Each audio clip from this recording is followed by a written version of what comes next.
Welcome to Cool Life Podcast, brought to you by therealthingdating.com. www.therealthingdating.com. Polydor Records for out scouting. This girl grabbed my bangs and ran my head right into the speaker. Oh. And everyone heard like this. Yeah.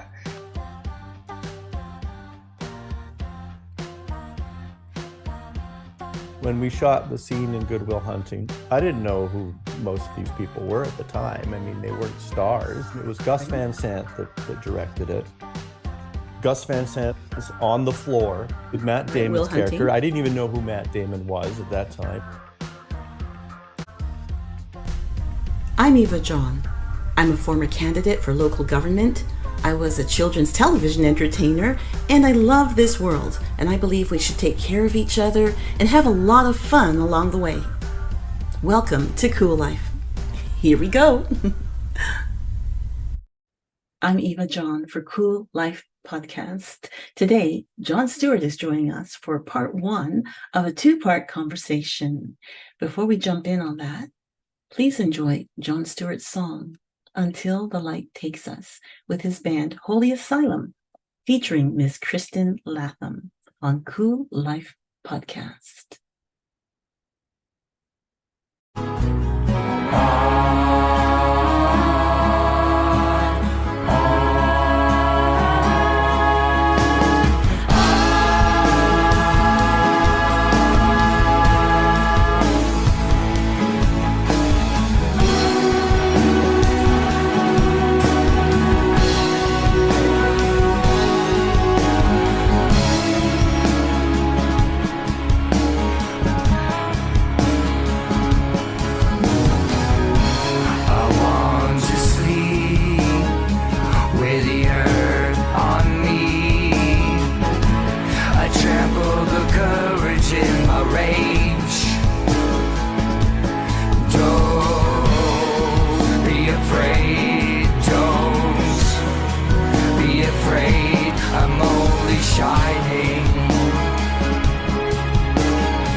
Fire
and welcome to Cool Life Podcast. I'm Eva John, and today we have our guest, John Stewart, coming back to visit again. Welcome, John.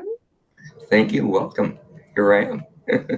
It's How are you, Eva? I'm fantastic. Thank you so much.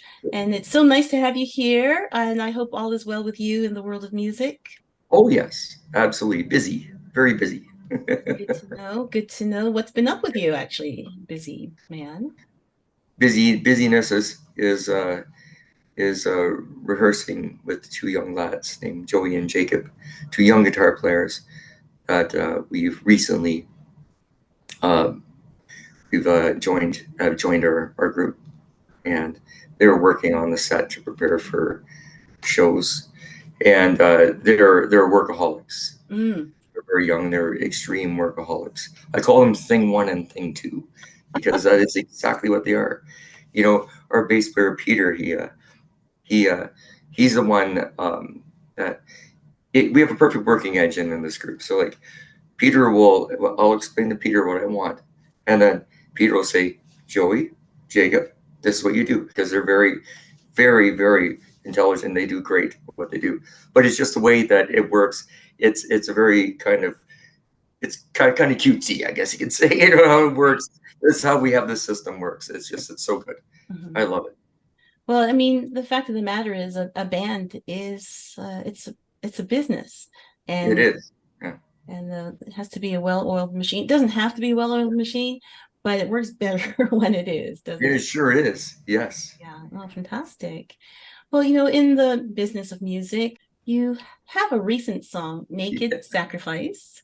That's right. And yeah, I've enjoyed listening to that song for sure. And so, can you tell me, what was the inspiration for that song when you wrote it? The inspiration for that one, I was in sort of butterfly mode. You gotta understand, when I was writing this, I was in planning on making some changes in life and stuff. What spawned this whole record, I guess. The inspiration was it was almost gospel-y, almost like I wanted an environment where I can have multiple people singing, and I had this melody line in my head that would not go away, and it just at the same time there was sort of there's almost a torturous sound about the song, and what was going on in my life at the time that I wrote it. There was a lot of changes happening, and that made me in total like I would not, like I was explaining to you before, when I write a song, it doesn't shut off. I continuously loop in my head all the time, melody lines and stuff, and this one never went away. It was just sort of, and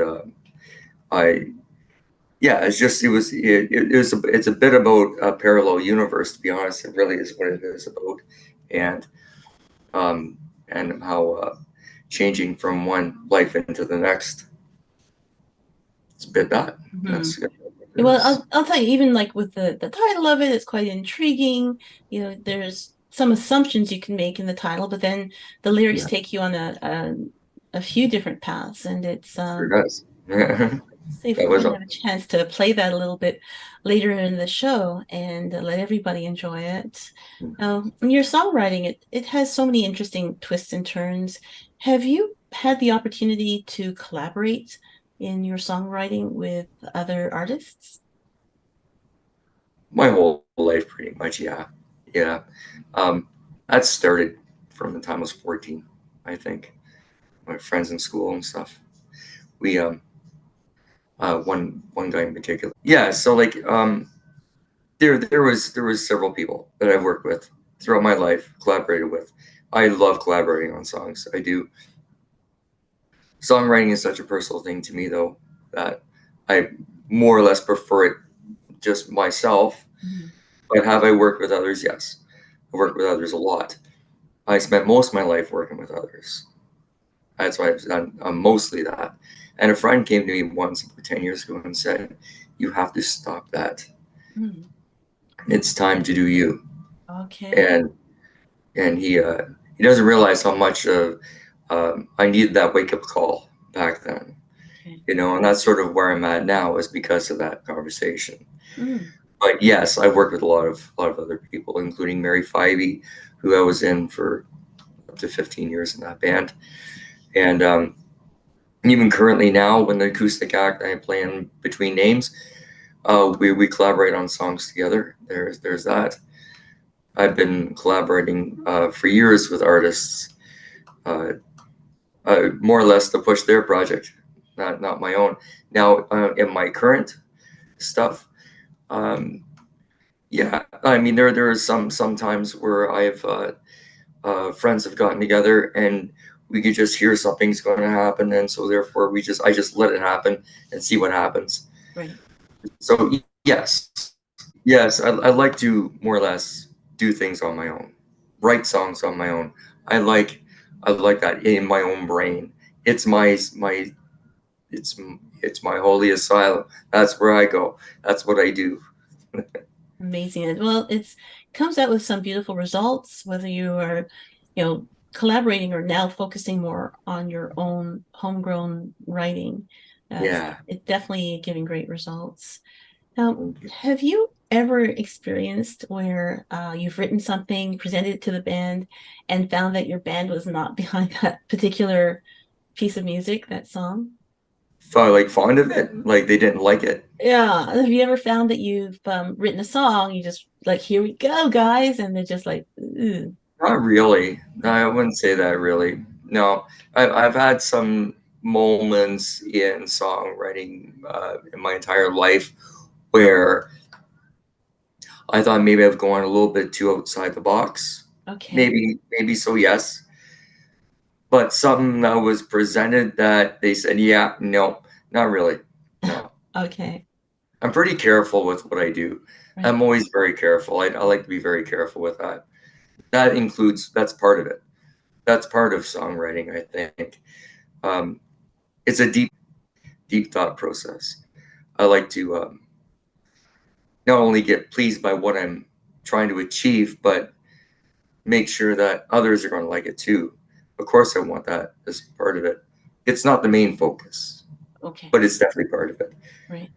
So, I mean, sometimes, okay, well, there's been a couple of times where I brought some to a table and people would be like, oh my, what are we trying to do here? Like, maybe something like that once in a while, but nothing really.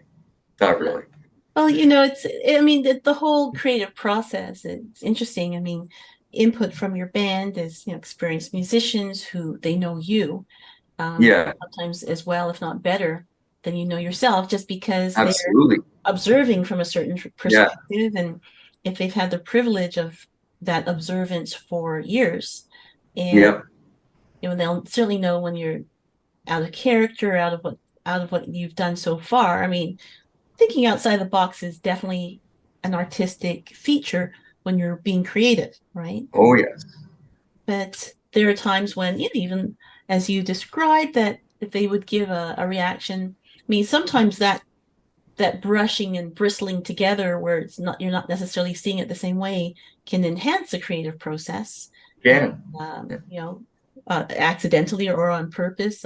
What's the famous example there? Creep, right? Well, absolutely. Right. Yeah, trying to sabotage the song, and ended up that the guitarist actually highlighted really nice musical texture with exactly. basically his protest sounds of not liking this sappy song. Exactly. Yes. I mean that's a real thing. That's a real thing when someone makes fun of something. I've talked to this before with others. When someone is making fun of a song, is not necessarily they don't like it. It means they love it. They're too afraid to admit it. Usually that is a very true reality. Well, it certainly worked out with Radiohead. Yeah, exactly. That's the ultimate example. Yeah, we should all have our band members dislike our songs just that much, right? Exactly. Yeah. We're going to take a little break and talk about our Okay. sponsors on Cool Life Podcast. Those lonely days of lockdowns and isolation are gone for good. go to www.therealthingdating.com. That's www.therealthingdating.com. It's time to share. Share your time, share your life, share your love. www.therealthingdating.com. Join for free. Upgrade at any time, starting at just $5.99 a month. www.therealthingdating.com. Because it's time. You're listening to the Cool Life Podcast. We'll be back in 3, 2, 1.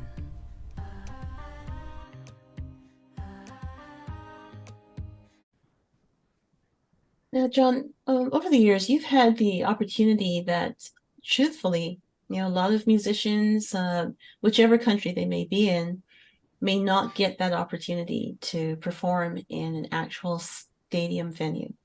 Yeah. And, good solid musicians will go through an entire career, beginning, middle, and end, and not necessarily play a huge venue. Yeah. You have. Yes. Have over and over again.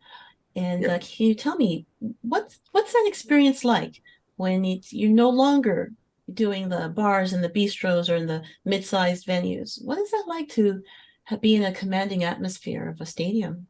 Larger room like that. The sound is out front of you. It's a weird experience. I've talked to others about this. This is when inner ears started to become a real thing. I found that the using them was by far a better option than to use your floor monitors, Right. because the sound is so up front. It sounds like it's far away from you, like it's like you're separated almost, Okay. as opposed to a bar where it's bouncing off every wall. It's in your face. Just imagine the sound. You're playing it, but it's so far ahead of you. It sounds like someone else is doing it. Mm. That's the first. I think a lot of people have that as a real thing when they play like a large room, either it be a stadium or a large outdoor event, whether like a festival or something like that. Right. There's that bounce that happens way beyond, and you're thinking, did I just do that? It's a very weird. It's a delay reaction. Right. And that's a hard thing to kind of to accept at first. I'll tell you, it's a lot of fun. It's a lot of fun. I really like it. But I found playing over in Europe years ago was very interesting, because I think the voltage difference in Europe plays a large part in the sound, I'll say quality, but the volume anyways, and how that affects the frequency, how that affects someone. I really do believe that. So the voltage difference and what you're experiencing as that difference in sound when you're in a stadium atmosphere overseas versus in North America. Yeah, definitely. I think so. Oh yes. I think so. So like in overseas, there's the rumble is just so much more intense. Mm-hmm. And it's I don't know, it's just a more thunderous sound than it is over here. However, mind you, like I've been to stadium shows over here in the last 5 years where sound quality is getting better and better. It really is. And so yeah, I mean, there is a difference, I guess, that way. But the 220 voltage overseas is something else. When you have like even say a moderate rock band playing a stadium, and the sound it's thunderous. I cannot describe it any other way. It's a beautiful thing. I like it. Wow, that's an interesting partnership with rock and roll. Yeah. It sounds like I've been missing out on something. Now, having done those large venues and stadiums and intimate settings as well, do you have a preference in what type of venue, large stadium versus a smaller venue? It depends on the situation. It depends on what I'm trying to do at the moment. Right. If I do love a large setting, I love being spread out. Right. I love a large sound. I love a big ball of sound. Like sometimes, no, it's no joke. Like a lot of my stuff is, 26 tracks or more, even, of just musicians, right? Right. And so, like, I love the big sound to begin with. So in a bigger room, it fits. It's beautiful. In a small room, I love the intimacy that bars have. I love that. But as far as do I prefer one or the other, I mean, I do slightly prefer a larger venue, Mm. because the sound is bigger and controlled better. I find I have better control over a large room than I do a small room. Very cool look at your experience of those sounds. I think I've just learned something, and thank you so much, John. Right now, we're going to take a little break and talk about our Okay. sponsors. But before we do, we're going to get a chance to listen to Naked Sacrifice by John Stewart on Cool Life Podcast.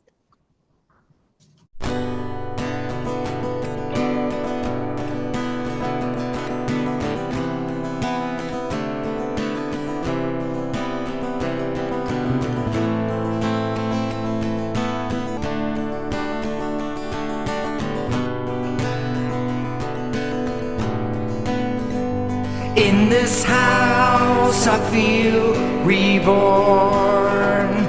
When I leave the night goes dark. When I cross that bridge I'm shattered and I'm torn. It's like there is two of me out there outside, trying to be the better bride. Why can't I just walk?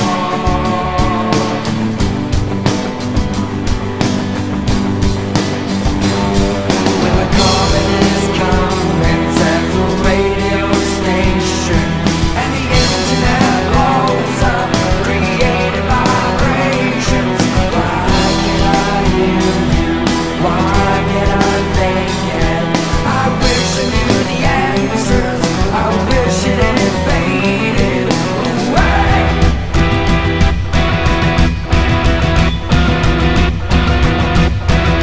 That's where I stand.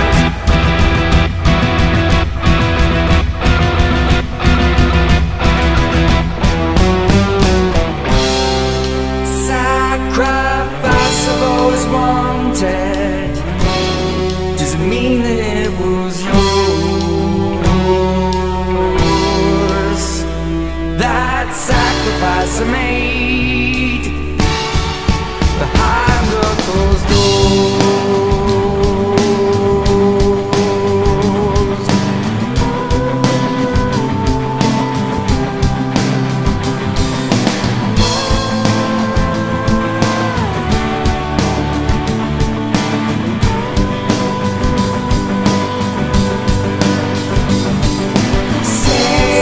Sacred night, the storm rose.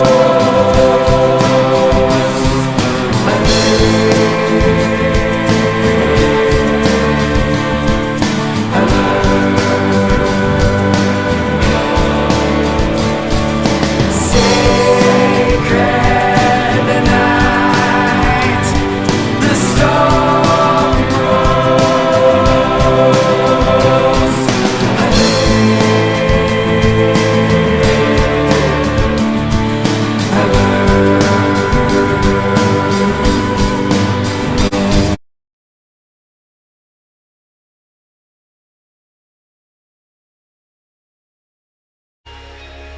Those lonely days of lockdowns and isolation are gone for good.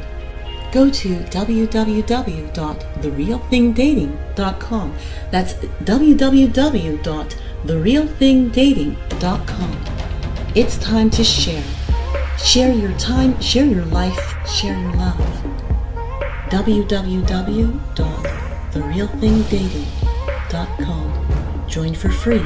Upgrade at any time, starting at just $5.99 a month. www.therealthingdating.com. Because it's time. This is Cool Life Podcast. Please remember to subscribe to Cool Life on your streaming service and on YouTube as Hellenique Today. That's HELENIQUE Today. Because that helps us to bring more cool stuff to your ears. You're listening to the Cool Life Podcast. We'll be right back.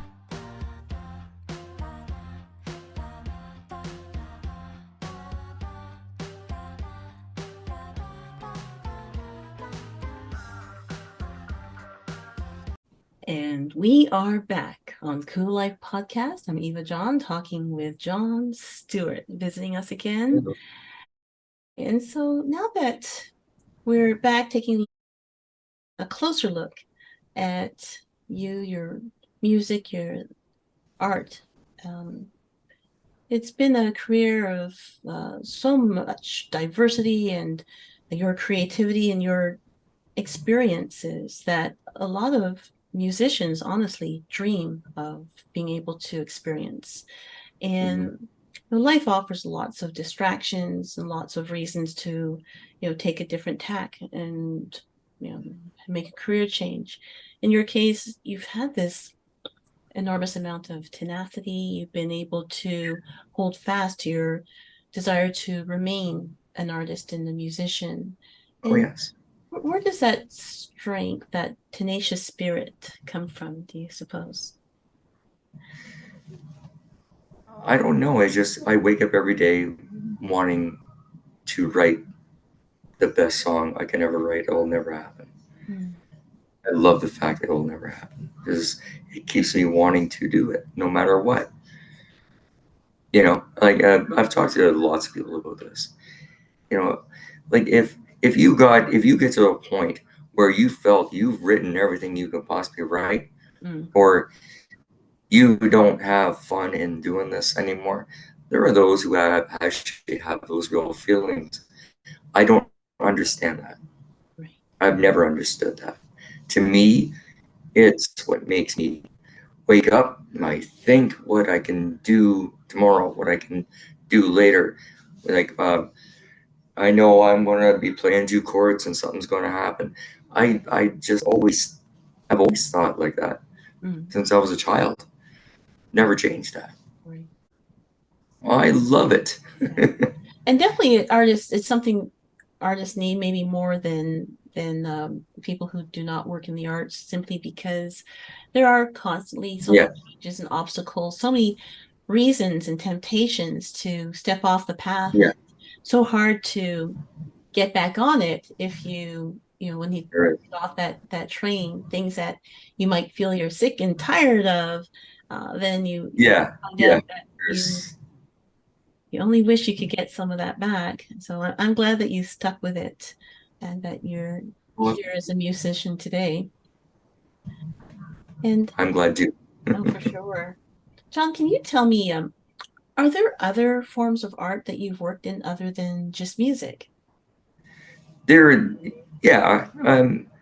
I mean, an artistic mind's an artistic mind. I don't believe that if someone in the art world, comes in many different forms. I love visual. I love photos. I love the way colors blend and how they can make an emotion happen. Sculpting. I love sculptures. I love so many things. It's hard to say. Movies. The way I like to have host a concert or a show is basically like a movie. I like it like a show. Like you're going to see there's going to be a beginning, a big crashing middle, and a huge crashing ending, and that's it. That's what it is. So that's where that falls into play. I love the way stage setups look like. I love light. I love the way that the stage could change its form by the end of the show. It looks like something totally different than what you started with at the beginning. Right. It's beautiful, bringing that creativity to all different levels of your art. Yeah. For sure. I love fashion. I love clothes. Yeah. What Well, was that? I'll tell you. I mean, really, that does stand out with you as far as your as an artist, what you do, and how you present yourself, and that you certainly made a determination that you want to look and Yeah, be a certain way, and it's really working for you, working for the people who love your music, and that you don't let yourself just blend in with everyone else. And speaking of which, and like, yeah. just tell me if you don't want to answer this one, but I see a really cool tattoo there on your right arm. Can you tell me what that is? Which one? Yeah, This one? yeah. That no, This was a this one. No, that this. one on top. Oh, I see. Well, that's nice too. These were both hand-drawn designs. Oh yeah. Hand-drawn designs. I talked to a guy. He said, "I want something that's got like a banner above a an album cover," and this was originally sideways. Right, Then I thought of this as being a back piece, maybe, right. right? But it's got like an eye on it, right? Like a almost like the all-seeing eye. You know what I mean? And he said, "Oh, this would look good right here." Wow. And I never intended to have many tattoos, but I do love tattoos. Yeah. You know, That's a one that's day a I'll really cool one. Well, what's the other one though? What's this one here. yes? Can you raise your yeah? What's that? This here, this was just a hand-drawn design Okay. that the artist just drew up. Wow. What the idea was, this was going to be a waterfall, and there was going to be an eyeball down here, and Mhm. the waterfall was going to pour down onto the eyeball. Right. That was the original idea, you know. But then music got expensive, you know, and then I stopped buying tattoos and just bought more guitars. And Oh, I love it. I love it. Now, as a musician, as an artist, do you feel that you've inherited your talent and your abilities? Is this something that's running in the family with you? yeah, in a way, no. Like my dad has always played. I mean, from the time I was a baby, my dad had guitars around the house constantly. Right. I was 3 years old when I picked up one of his guitars and never put it down. Wow. It just never stopped. I've never stopped. I've from I think from that day, I could almost remember the day. Like it sounds strange, but like my early upbringing, I can almost tell you the day of things. I remember things. It was very, very. I not saying I didn't have a greatest childhood, but I mine was okay. Right. You know, um, I watched a lot of children's television shows. Right. You know, Right? that's it. I believe in being raised by TV. I loved being raised by the television. Yes, yes, TV, Bugs Bunny taught me everything I needed to know to get through this life. exactly, exactly. Yeah. But like one of the part of this about being a songwriter too is the to remember the entire moment, what the day felt like, what the air smelled like, how the sun was shining on the windows that day. Right. I remember going to England in '94 and it walked down a street and reminded me. I think this felt like 1985. It sounds strange to say that, but it just looked like a different world, that world that I lived in years ago. And it's just that sounds strange, but I write about stuff like that too. You see, I mean, that's the really cool thing about putting together the puzzle of creativity, right? Yeah, Little bits of things that stand out that, someone else walks right by it and just wants to get to the end of the day and watch the yeah, news. In the meantime, you've been able to capture a moment that stays with you that you can describe later within your music, within your art, and present that to people. And that's a moment that someone in your audience, someone even like me, goes, ah, yeah, yeah. And that's why yeah, they fall in love with your music, because exactly. you've noticed something that we walked right on past. Yeah. And Well, it's funny, you know. So, did I inherit it from anyone in my family? Maybe not. I mean, my dad, yeah, of course, my dad. Memories of my dad playing and singing, yes. But growing up in church was a huge part of it. okay. Uh, like Catholic hymns. I grew up with it, you know, and they've never left my brain. I I can honestly say that for years I had those songs so embedded in my brain that I tend to will fall towards, if it's a folk song, it'll sound more like that as opposed to Beatles or whatever. That's where it will tend to fall towards. One bread, one body. I don't know if you get to hear Exactly. that. Exactly. Beautiful song. Exactly. Beautiful song. No, Beautiful. and the thing is, even as you know, when you're a young person, when your opinions and thoughts are being formulated, it almost doesn't matter what your inspiration is. The fact that it happened to be there in the church, you know, if for some reason, you know, we picked you up and brought you to live in some little village in Australia, and you were hearing very different things, you would still turn that into a creative drive.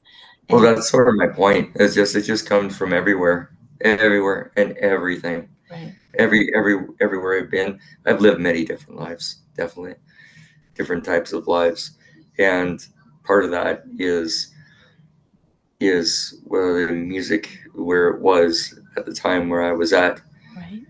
has influenced everything. That's why, like I've said before, I'm not genre based, because I can't be just one sound. That's so boring. Mm-hmm. Boring. Although, I mean, you know, and I know that, you know, music business is a business. And there are times when someone gets a hold of you and puts you on a contract, and it's what every artist wants. And then it's what every artist sometimes doesn't want, because someone tells you what your sound is. All of a sudden, you're going to be, you know, marketable if you sound like this, and if you stop singing these types of songs. So someone else, unfortunately, they'll try to pigeonhole you. It's, you That's know, right. some artists, you know, talk about that, and they'll. It wasn't the song. Isn't Smashing Pumpkins? Was it? Bullet with Butterfly Wings. Isn't that right? A look at the music industry, and you know, it's just, you'd say, "Wow, I wish I could have a career like Smashing Pumpkins." And it's like, yeah, you even Smashing Pumpkins didn't like the deal they got. So it's like you No, get. no, exactly. Well, no, exactly. I mean, that's yeah. I mean, like, it's a business. You want to try and get out what they want out. It's not a daycare center trying to provide for you, right? And there's some that believe that. That's my point, you know. But however, at the end of the day, you want to be able to play what you write, Right. and yeah, for me, I've been trying to be careful where I go with. I think there is very much a theme to a lot of what I write, and you can tell it's me. It's not like it's so much that it's someone else, I guess, but it's I play a lot of diminished chords. Maybe that's why.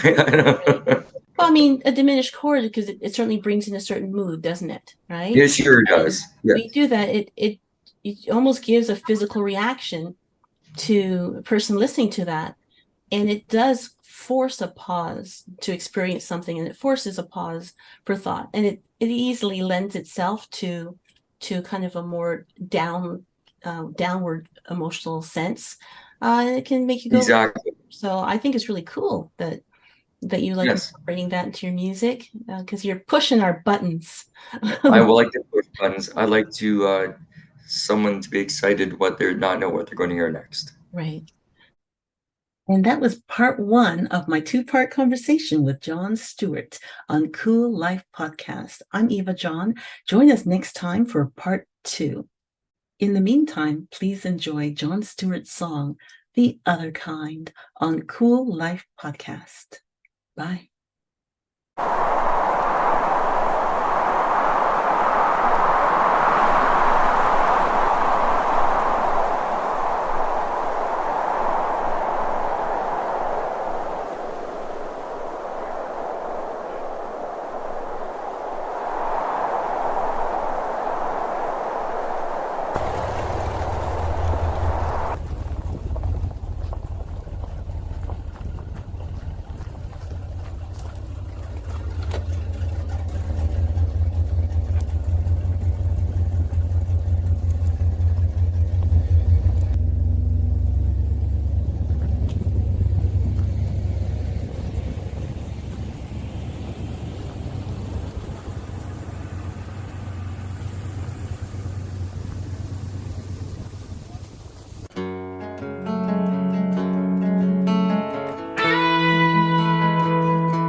is not with us.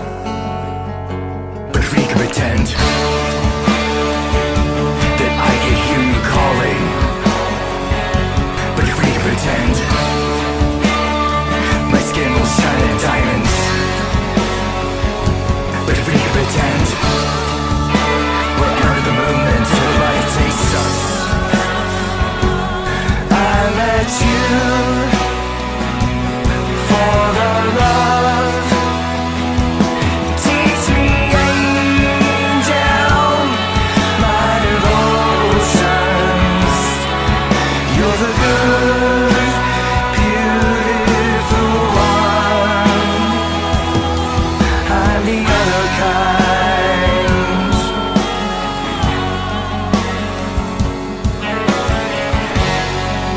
I believe we'll ride again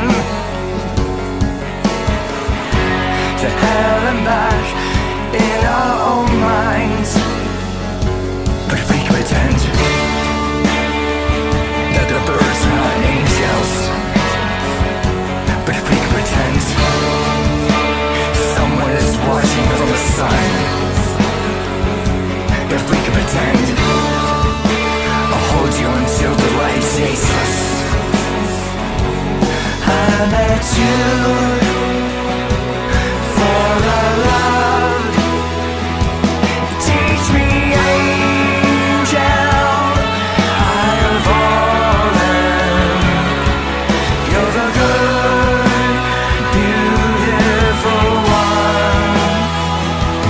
Teach me, angel, I am broken.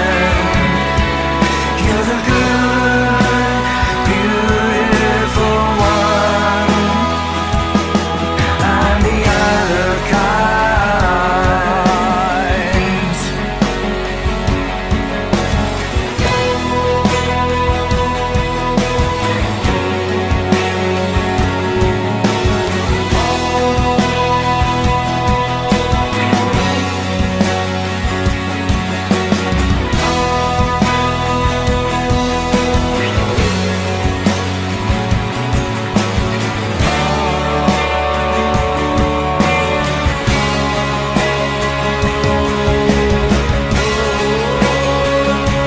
I met you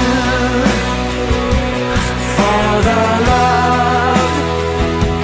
Teach me, angel, I'm fallen.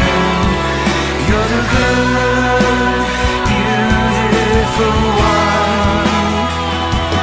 Teach me, angel, I am broken. You're the good, beautiful one. I'm the other kind. And love is so, but I don't face it well. And love is so, but I don't face it well. You're the good, beautiful one. I'm the other kind.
And that was our show. Thank you for listening to the very end. Please remember to subscribe through your streaming service to get more access to our guest interviews. Also, please subscribe on YouTube to help support our podcast. Until next time, I'm Eva John for Cool Life Podcast. Thank you for turning me on.